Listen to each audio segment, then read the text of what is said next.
It's been over a year since I got my main laptop, the M2 Pro MacBook Pro, and this has been the best laptop that I've ever owned, I'd say, and I think that this is the longest that I've kept a laptop in recent years because it's just that good. So first, going over the general daily performance of this laptop, it's been really good. I think that the performance is still fine, but it's slightly showing its age when I'm using Final Cut Pro in some scenarios.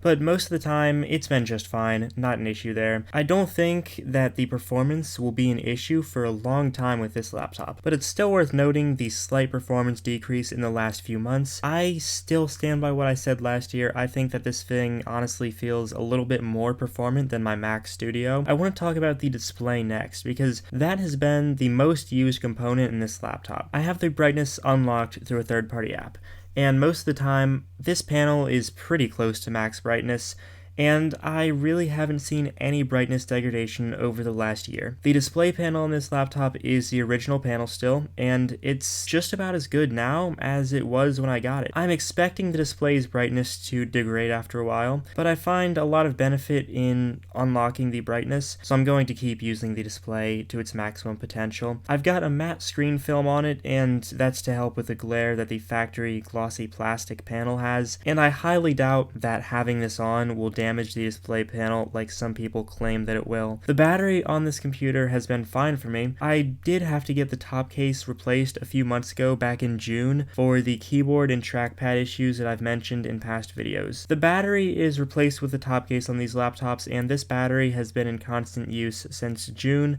pretty heavily, and it's got 70 charge cycles on it now. The battery health says 98% in settings, which is only 2% less than what it should have came with, so that's not bad. The battery still lasts fine, and it's about the same as when it was new, and it's a lot better than any Intel machine I've ever used would ever get battery life-wise. As for general wear and condition, I've had a dbrand skin on the lid for over a year now, and the colors are faded and they're also scratching. I'd imagine the aluminum underneath the dbrand skin is still fine, maybe a couple dents from stuff hitting it. The keyboard is appearing shiny again, even with about 4 months of usage, but that happens on every MacBook keyboard within a few months. It's just unavoidable. The microphone doesn't work.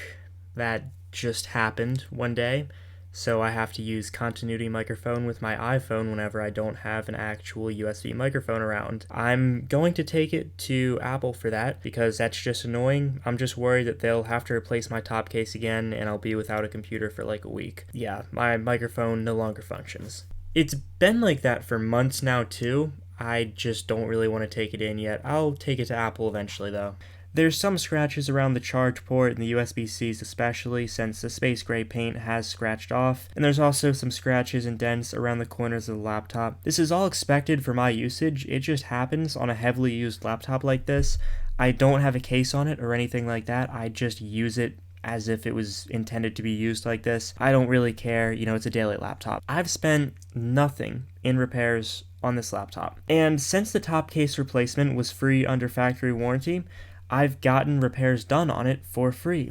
I don't expect to keep this laptop for long enough to have to deal with major repairs like battery degradation, display failure, or logic board failure, but I will say I'm going to try to keep this laptop until they do some physical changes to the MacBook Pros, like maybe adding an OLED display, even though I like the mini LED panel that this computer has, or adding another USB-C port, something like that. Something to actually change the experience past performance. This laptop, in the spec that I have, is worth about $1,500 today, which is, I think, a bit less than $1,000 less than when it came out in early 2023. So I'd say this laptop is at a pretty good price point right now, since the base M3 MacBook Pro from late 2023 has half the storage, half the RAM, and only 2 USB-C ports instead of 3 on this one. And that computer costs about the same price as mine. We'll have to see what Apple does next with M4 or whatever they call it, but I'm assuming that it's going to be a pretty minor upgrade just to keep it up to date for those who are already planning on buying a MacBook Pro. This laptop really just shows how reliable and generally good MacBooks are. In the last 4 or so years, there hasn't really been a bad MacBook, even if they've gotten pretty repetitive.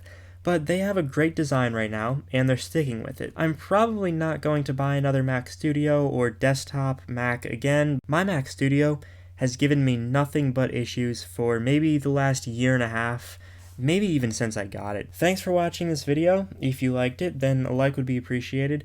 And if you want to see more content like this, you can subscribe. So yeah, with that said, goodbye.